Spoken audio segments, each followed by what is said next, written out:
மலேசிய பிரதமர் அன்வார் மலேசியாவை மட்டும் பாதுகாத்தால் போதும் என்றும் தாய்லாந்தின் உள் விவகாரங்களில் தலையிட வேண்டாம் என்றும் தாய்லாந்து நாட்டு மக்கள் தாய்லாந்தில் உள்ள மலேசிய தூதரகத்தை முற்றுகையிட்டு போராட்டம் நடத்தி வருகின்றனர். அன்வார் மலேசியாவுக்குத்தான் பிரதமர், எங்களுக்கு இல்லை என்று கோஷமிட்டு 200க்கும் மேற்பட்ட தாய்லாந்து மக்கள் தாய்லாந்தின் முன்னாள் செனட்டர் கவுசான் அதிபோதி, ரெட்ஷர்ட் லீடர் ஜத்துபான் புரோம்பான், வழக்கறிஞர் நிதிதான் லாம்லுவா ஆகியோரின் தலைமையில் போராட்டம் நடத்தி வருகின்றனர். மலேசியா எங்களுக்கு எல்லை நாடு மட்டுமே, அதனால் எல்லை மீறி அன்வார் செயல்படக்கூடாது என்று கவுசான் அதிபோதி எச்சரித்துள்ளார். கம்போடியா தாய்லாந்து விவகாரத்தில் அன்வார் கம்போடியாவுக்கு ஆதரவு நிலைப்பாட்டில் இருந்தது மட்டுமல்லாது தாய்லாந்தை அமெரிக்காவுக்கு தாரை வார்க்கும்படியான ஒப்பந்தத்திலும் மத்தியம்சம் செய்திருப்பதாக ரெட்ஜெட் அமைப்பின் தலைவர் ஜத்துபான் புரோம்பான் குற்றம் சாட்டினார். கம்போடியாவின் ஹூன் சென் 30 ஆண்டுகளுக்கும் மேலாக குடும்ப ஆட்சி நடத்தி வருகிறார். அப்படியான ஒருவருக்கு அன்வார் போன்றவர்கள் ஆதரவாக செயல்படுவதில் எந்த ஒரு நியாயத்தையும் தாய்லாந்திற்கு தராது என்றும் தாய்லாந்தின் ஆட்சி விவகாரங்களில் அன்வார் தலையிடக்கூடாது என்றும் தாய்லாந்தின் முன்னாள் செனட்டர் கவுசான் அதிபோதி வலியுறுத்தினார். கம்போடியா தாய்லாந்தின் மீது வெளிப்படையாக தாக்குதலை நிகழ்த்தியுள்ளது. தாய்லாந்தின் மற்றொரு அண்டை நாடான மலேசியா மறைமுகமாக தாக்குதலை நடத்துகிறது என்று கவுசான் அதிபோதி தெரிவித்தார். தேசிய அளவில் நடத்தப்பட்ட எந்திரவியல் புத்தாக்க போட்டியில் பினாங்கின் சுங்கை ஆரா தமிழ் பள்ளி முதல் இடத்தில் வெற்றி பெற்றது. மலேசிய மக்கள் நல சேவை கழகத்தின் ஏற்பாட்டில் ஓம்ஸ் அறவாரியத்தின் ஆதரவுடன் நேற்று தலைநகர் ADTEC JTM தொழில்நுட்ப கல்லூரியில் தேசிய அளவிலான எந்திரவியல் போட்டி காலை 8 மணி முதல் மாலை 6 மணி வரையில் நடைபெற்றது. மலேசியா முழுவதும் 100க்கும் மேற்பட்ட தமிழ் பள்ளிகள் இப்போட்டியில் பங்கேற்றதில் முதல் 20 தமிழ் பள்ளிகளுக்கு காசோலையுடன் தொழில்நுட்ப சாதனங்களும் பரிசாக வழங்கப்பட்டன. ஓம்ஸ் அறவாரியத்தின் துணைத் தலைவரும் தொழிலதிபருமான AG திலகன் அருணாச்சலம் இப்போட்டியை அதிகாரப்பூர்வமாக தொடக்கி வைத்தார். இப்போட்டியின் மூலமாக தொழில்நுட்பத்தின் மீதான நம் தமிழ் பள்ளி மாணவர்கள் கொண்டிருக்கும் அதீத ஆர்வம் மேலும் மிகுந்திருப்பதாக போட்டியின் இயக்குநர் டாக்டர் கணேசன் முருகேசு தெரிவித்தார். பல்வேறு கட்டங்களாக நடத்தப்பட்ட இப்போட்டியில் மாணவர்களின் பங்களிப்பு நிறைவாக இருந்ததாகவும் இதன் தொடர்ச்சியாக அனைத்துலக அளவிலான எந்திரவியல் போட்டிகளிலும் நம் தமிழ் பள்ளி மாணவர்கள் பங்கேற்க வேண்டும் என்றும் மலேசிய மக்கள் நல சேவை கழகம் மாணவர்களுக்கு வழிகாட்டியாக இருக்கும் என்றும் டாக்டர் கணேசன் முருகேசு நம்பிக்கை தெரிவித்தார். கல்வி புத்தாக்கத்தில் நம் தமிழ் பள்ளி மாணவர்கள் பின்தங்கி விடாமல் அரிய பல்வேறு நடவடிக்கைகளை ஆசிரியர்கள் மேற்கொண்டு வருவதை மக்கள் நல சேவை கழகத்தின் தலைவர் கந்தன் சாமிநாதன் புகழாரம் சூட்டினார். 9 மாநிலங்களில் இருந்து தமிழ் பள்ளிகளை திரட்டி அவர்களை போட்டிக்கு அழைத்து வந்திருக்கும் ஆசிரியர்களுக்கும் மக்கள் நல சேவை கழகத்தின் மாநிலங்களவை உறுப்பினர்களுக்கும் அதன் தலைவர் கந்தன் சாமிநாதன் நன்றியையும் பாராட்டையும் தெரிவித்தார். இப்போட்டிக்கு ஆதரவளித்திருக்கும் ஓம்ஸ் அறவாரியத்திற்கும் மற்றும் பல ஆதரவாளர்களுக்கும் தனது நன்றியை கந்தன் சாமிநாதன் தெரிவித்தார். ஒரு சில தவிர்க்க முடியாத காரணத்தால் ஓம்ஸ் பா தியாகராஜன் இன்றைய நிகழ்ச்சியில் பங்கேற்கவில்லை என்றாலும் அவர் என்றென்றும் தமிழ் பள்ளிகளுக்காக தொடர்ந்து சேவையாற்றி கொண்டிருக்கிறார் என்று ஓம்ஸ் அறவாரியத்தின் துணைத் தலைவர் AG திலகன் அருணாச்சலம் தெரிவித்தார். மாணவர்களின் திறனை மேம்படுத்தும் அரிய முயற்சியாக இப்போட்டி திகழ்வதாகவும் தொடர்ந்து மாணவர்கள் இந்த தொழில்நுட்பத்தை எவ்வாறு கையாள வேண்டும் என்கிற யுத்திகளை கற்று தேர்ந்து நம் சமூகத்திற்கு பயனான வகையில் செயல்பட வேண்டும் என்றும் AG திலகன் அருணாச்சலம் கேட்டுக்கொண்டார்.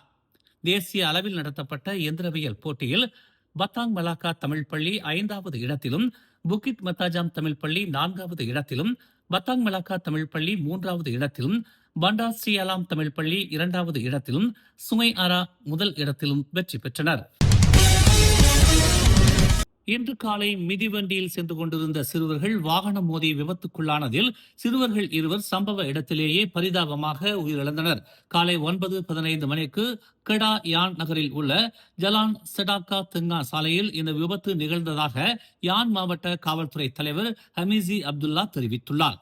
உயிரிழந்த 2 சிறுவர்களும் 10 வயது மற்றும் 11 வயதுடையவர்கள் என்று அடையாளம் காணப்பட்டிருப்பதாகவும் ஒரே மிதிவண்டியில் சென்ற சிறுவர்களை பின்னிருந்து வந்த வாகனம் மோதியதாகவும் முதற்கட்ட விசாரணையில் தெரிய வந்துள்ளது என்று ஹமீசி அப்துல்லா கூறினார். விபத்தின் போது பொதுமக்கள் வாகனமோட்டியை தடுத்து நிறுத்தியதாகவும் சம்பந்தப்பட்ட வாகனமோட்டி தடுப்பு காவலில் வைக்கப்பட்டிருப்பதாகவும் அவர் கூறினார்.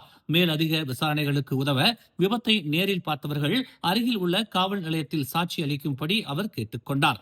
உயிரிழந்த சிறுவர்களின் உடல் பிரேத பரிசோதனைக்காக யான் மருத்துவமனைக்கு கொண்டு செல்லப்பட்டிருப்பதாக ஹமீசி அப்துல்லா தெரிவித்தார்.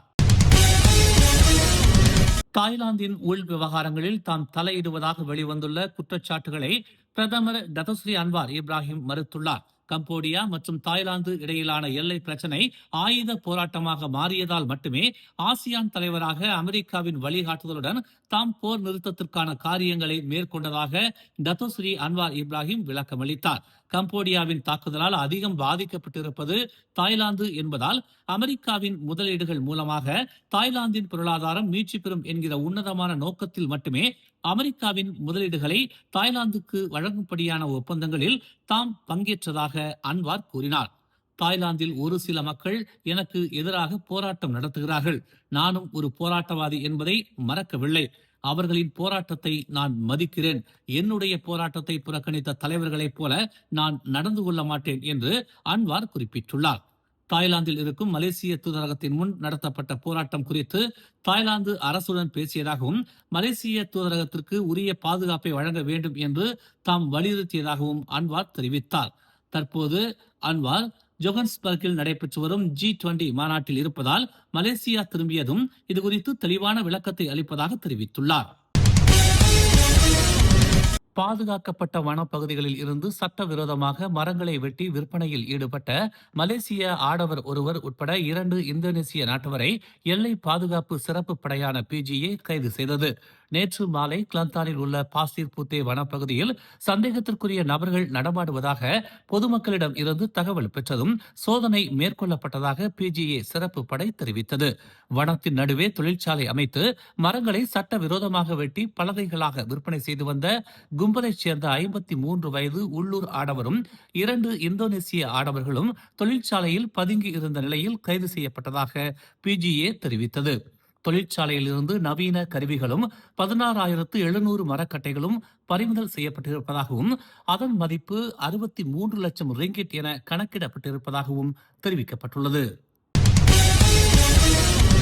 செப்பாங் சாலைகளில் போக்குவரத்துக்கு இடையூறு ஏற்படுத்தும் வகையில் அமைக்கப்பட்டிருந்த 10 வணிக கூடாரங்களை செப்பாங் நகராண்மை கழகம் பறிமுதல் செய்துள்ளது.